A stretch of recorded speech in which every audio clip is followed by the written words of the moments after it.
The April lettings market update. Welcome back from Ibiza, John. We don't want to talk about the tan. Thank you very much. Thanks. Lettings. Growth slowed over the winter months and has even declined in some areas. Yeah, certainly at the higher end market, there's been a decline in the sort of prices that things are renting for, which is seen a sort of a steady amount of that happening. In fact, rental demand has declined by a fifth over the last year, which is interesting. Yeah. The average void period for rental properties shortened in February down to 18 days from 22 days in January.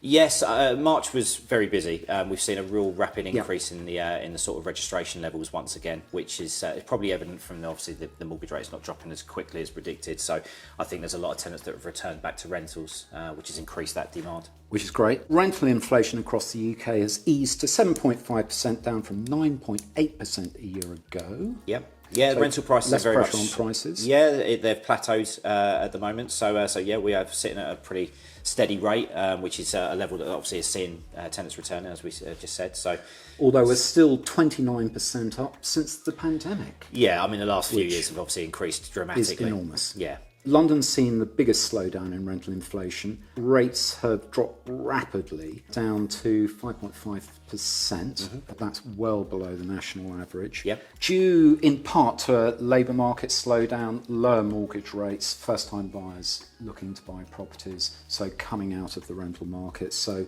very healthy in that respect, I guess. Supply levels improving, 29% increase in properties available to rent. Since over the last 18 months. Yeah. Would you concur with that? Yeah, to a degree. I think there's been newer landlords coming into the market, which we haven't seen for a while now. I think with those mortgage rates coming down in certain areas, I think that's given people an opportunity to get into the market and obviously benefit off the high rental prices that we're currently seeing. Yeah.